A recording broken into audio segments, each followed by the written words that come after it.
السلام عليكم، بسم الله والصلاة والسلام على رسول الله صلى الله عليه وسلم. إن شاء الله في الفيديو ده هنتكلم عن MHC Peptide Binding. تمام. وإزاي التيسل بتقدر تinteract مع الكومبلكس اللي ما بين ال MHC والبروتين أنتيجين، وليه التيسل بتتعرف على البيبتايد بس. تمام. طيب، طبعا زي ما انت عارف من الفيديوهات اللي فاتت كلها، تمام، ان ال MHC molecule الفانكشن بتاعتها ان هي بتبايند للبروتين انتيجين، وبتعرضه على السيل سيرفيس، سواء من نوع كلاس 1 او كلاس 2، عشان يبدا يتعرف عليه التي ليمفوسايت، وتبدا تاكتيفيت التي ليمفوسايت وتاكتيفيت الادابتيف ايمين ريسبونس. تمام. وطبعا الكلاس 1 والكلاس 2 في الاستراكشر بتاعتهم بعد ما بينكود من الخليه. تمام. طبعا قبل ما بيطلع على السيل سيرفيس بيطلع الكومبلكس مع بعض الاثنين، الام اتش سي والانتيجين بروتين، بعد ما بيحصل له انتيجين بروسيسنج. تمام. فالتو ستراكشر الكلاس 1 والكلاس 2 بيكون فيها الريجن دي هي البوليمورفيزم، وهي المخصصه في ان هي تبايند على البروتين انتيجين، اللي هي البيبتايد بايندينج كليف او بيبتايد بايندينج جروف. تمام. طيب، البيبتايد بايندينج جروف او الكليف دي، تمام، قال لك ان في الاستراكشر بتاعتها، طبعا هي بتكون انهيرتد من البيرنت زي ما احنا عارفين. تمام. فقال لك في الاستراكشر بتاعتها بيكون في ديسكريت بوكيت كده، تمام، زي تجويف كده. البوكيت ده بيكون سبيسيفيك لامينو اسيد. تمام. بيكون المكون بتاعه اصلا بيكون سبيسيفيك من سيكونس من الامينو اسيد. تمام.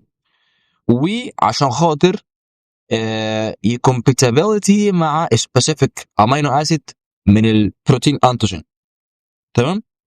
فالبروتين انتيجين بيكون فيه امينو اسيد ريزيدوس. الامينو اسيد ريزيدوس دي اللي موجوده في البيبتايد انتيجين بتفت للبوكيت اللي موجوده في الام اتش سي. تمام.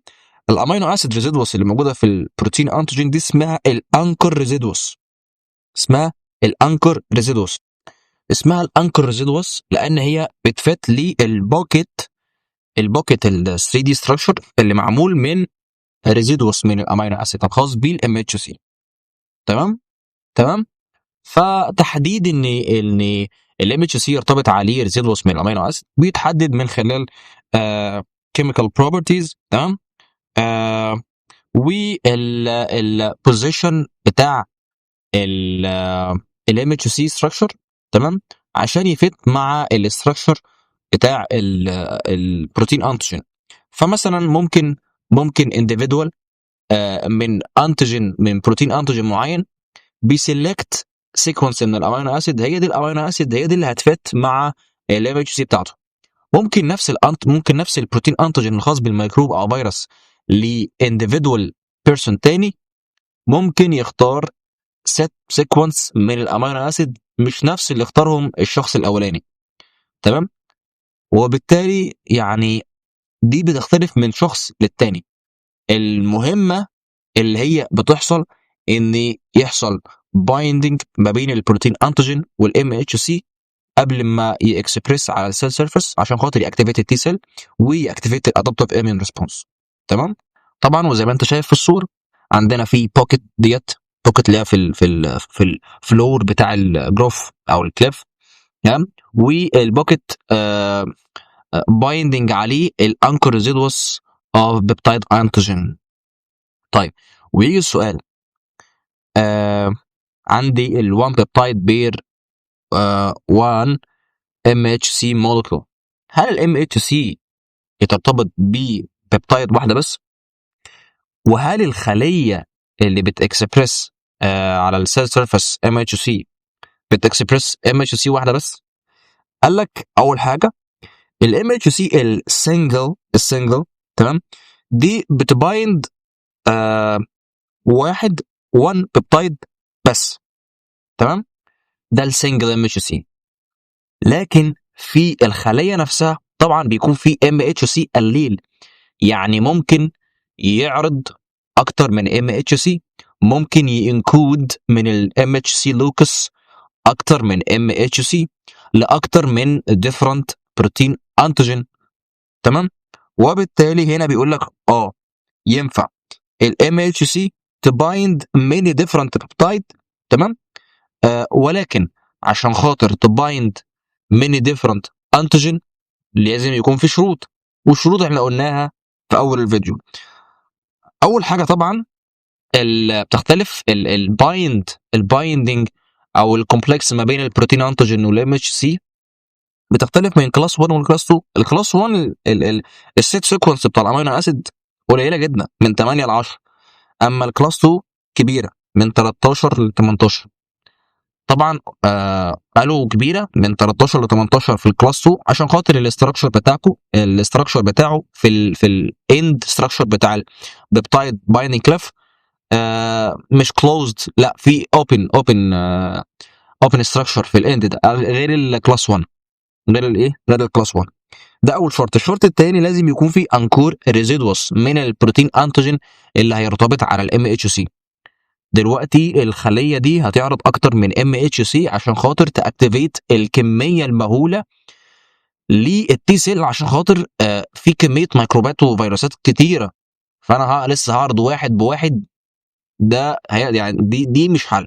الحل ان الخليه تعرض اكتر من ام اتش سي لاكتر من تي ليمفوسايت. تمام. طبعا بيكونوا مختلفين لاختلاف الانتيجين بتاع الانتيجين بتاع البروتين انتيجين. تمام. الخاص بالميكروب او الفيروس.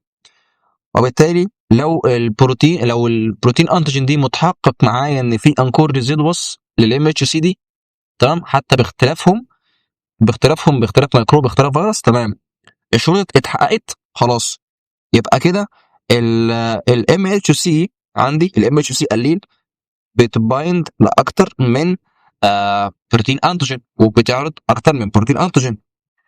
وبالتالي قال لك هي العمليه دي ليه مهمه؟ عشان خاطر الام اتش سي تعرض اكتر من بروتين انتيجين في نفس الوقت. تمام. قال لك اصلا العمليه دي اسمها برود بيبتايد بايندينج سبيسيفيسيتي. تمام. قال لك ان بعض الاشخاص بيكون في ليميتيشن في عدد الام اتش سي، وبالتالي يعني لازم عشان خاطر المناعه تحقق الديفنس للجسم ده، لازم يعني يكسبريس ديفرنت من الام اتش سي عند الخليه الواحده، عشان خاطر في الجسم بيكون فيه 1000 من الباثوجين. فلو حصل ريستريكتيف او ريستريكشن للام اتش سي ان هو ال الاكسبريس بتاعته على السيل سيرفيس لو حصل فيها ليميتيشن، تمام، طبعا بيكون ده يعني بيكون في الاميون سيرفيلانس، في فشل في الاميون سيرفيلانس. تمام. مش هنقدر نحقق التوازن، ومش هنقدر نحقق الديفنس للجسم نفسه. وبالتالي سبحان الله الخليه الواحده اللي فيها ام اتش سي لوكس ممكن تنكود اكتر من ام اتش سي، ولكن زي ما قلت لازم بتحقيق الشروط، وهو اهم شرط فيه اللي هو الانكور ريزيدوس الخاص بالبروتين انتيجين، عشان خاطر يبايند على البوكيت الخاصه بالبيبتايد بايندنج كليف سواء كلاس 1 او كلاس 2 الخاص بالام اتش سي. طيب السؤال هنا، ليه التي سيل بتتعرف بس على البيبتايد؟ قال لك التي سيل بتتعرف على الانتيجين بس اللي هي بتتعرض من خلال الام اتش سي. تمام. يعني الام اتش سي صعب جدا ان هو يعرض ليبيد او يعرض كربوهيدرات، تمام، او انتاكت بروتين. طب ليه بيبتايد؟ قال لك لان البيبتايد بيكون له في سايز معين. السايز معين ده الميزه معاه في ال 3 دي ستراكشر الخاص بالبروتين بتفت للام اتش سي جروف. تمام.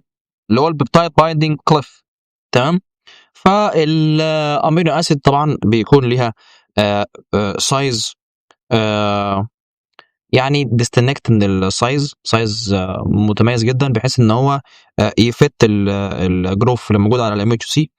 كمان الامينو اسيد طبعا بيكون ديستريبيوشن عليه التشارج. فزي ما انت عارف ان الامينو اسيد في عندنا نيوترال، في عندنا اسيدك، في عندنا الكلايل. تمام. فبيكون في distribution اللي على السيرفيس بتاع الامينو اسيد ده بيكون suitable للانتراكشن مع البيبتايد بايندينج كليف. تمام. برضو قال لك ان الانتراكشن معاها بتكون ستيبل غير الاذر مولكيول، وبالتالي التي سيل لما بتتعرف على حاجات فعلا اساسيه. ممكن مثلا ممكن الانتيجين مثلا يبدا يكون كومبلكس مع الام اتش سي لفترات طويله، لسه التي سيل ما اتعرفتش عليه، وبالتالي ما بيتغيرش، بيكون لسه ستيبل، بحيث ان لو التي سيل اتعرفت عليه بعد ايام معينه بيكون هو نفسه، بحيث ان مثلا ما يتغيرش في شكله، وان التي سيل تكون اتعرفت على الانتيجين اللي هو خلاص ده بتاع الميكروب ده، بحيث ان هو يبدا يدفنس بناء على التعريف بتاعه. تمام. والسي دي 8 بيتعرف على البيبتايد اللي بيتعرض على الكلاس 1، والسي دي 4 اللي هو بيتعرض على الكلاس 2. تمام.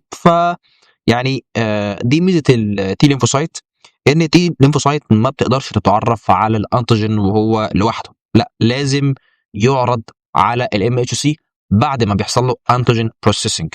يعني كمان مش بيتعرف عليه ككلي، لا ده لازم يحصل له انتيجين بروسيسنج، بحيث ان يحصل سيلكت من فراجمنت من البيبتايد انتيجين ده، ويبدا يتعرف عليه. غير البي سيل بقى، البي سيل بتتعرف على البروتين لو سيوتابل في البلاد وهو في التيشو بتتعرف عليه.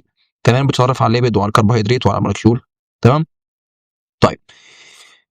طيب presentation of non peptide antigen، قال لك بيكون في exception ميكانيزم للام اتش سي، بان هي ممكن تتعرف على non peptide antigen زي مثلا small organic molecule او الميتال اينز.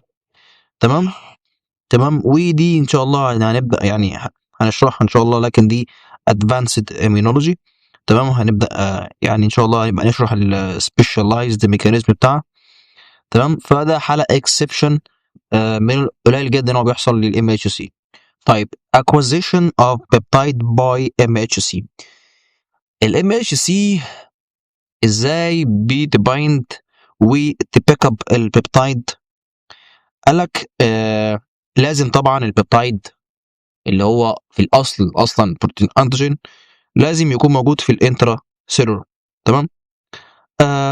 موجود مثلا من خلال عمليه البايوسينثيز، موجود من خلال الاسمبلي او الانترا سيلولر ترانسبورت. تمام. فالبيبتايد اللي جاي من الانترا سيلولر بروتين ده ممكن يكون موجود داخل الخليه او يكون موجود خارج الخليه. لو موجود داخل الخليه، العمليه الاكوزيشن دي او العمليه دي اسمها اندوجينوس بروتين، يعني موضع البروتين او البيبتايد ده بيسمى باندوجينوس بروتين، يعني البروتين موجوده انسايد ذا سيل. ممكن يكون بروتين الخاص بالفيرال او بالتيومر او بالنورمال سيلف بروتين. تمام. ودي بتريبريزنتد باي اول نيوكليوتايد سيل، وبتريبريزنتد بالام اتش سي كلاس 1. اما لو البروتين في الاكسترا سيلولر، تمام، في التشو مثلا او حاجه زي كده، ده اسمه اكسوجينوس بروتين. اكسوجينوس بروتين ده بيكون خارج السيلز. تمام. لو مثلا زي مثلا بكتيريا ايا كان يعني، بتبدا تتعرض من خلال الانتيجين بريزنتنج سيل بالام اتش سي كلاس 2. تمام. طبعا زي ما احنا لسه قايلين هنا، بيقول لك ان ليه التي سيل بتتعرف بس على السيل اسوشيتد انتيجين. طبعا هي ما بتقدرش زي ما قلنا بتتعرف على السولوبل انتيجين، لا لازم الانتيجين اسوشيتد بالسيل. تمام. لذلك التي سيل بتاتاك الانفكتد سيل. تمام. يعني مثلا التي سيل ما تقدرش ما تقدرش تاتاك ميكروب في التشو مثلا او خارج الخليه، لا ما بتعرفش. يعني ما لهاش الحواس اللي ربنا اداها لها، مثلا زي البي سيل او زي الماكروفيجز او زي الناتشرال كيلر، ان هي تقدر تقتل ميكروب خارج الخليه. لا لازم يكون اسوشيتد بالسيل عشان خاطر تاتاك الانفكتد سيل دي اللي هي بالنسبه لها خلاص انا اتعرفت عليها من الام اتش سي فدي انفكتد فنقتل على طول. تمام. او من خلال الانتيجين بريزنتنج سيل. دلوقتي الام اتش سي الماكروفيجز او البي او البي ليمفوسايت، تمام، او الدندريتك كابشر ميكروب مثلا وبيبدا يعرضه للتي سيل عشان خاطر التي سيل ما بتقدرش تتعرف عليه كسولبل. تمام. فتبدا توديه للسبيشاليزد سيل اللي هي التي سيل. تمام.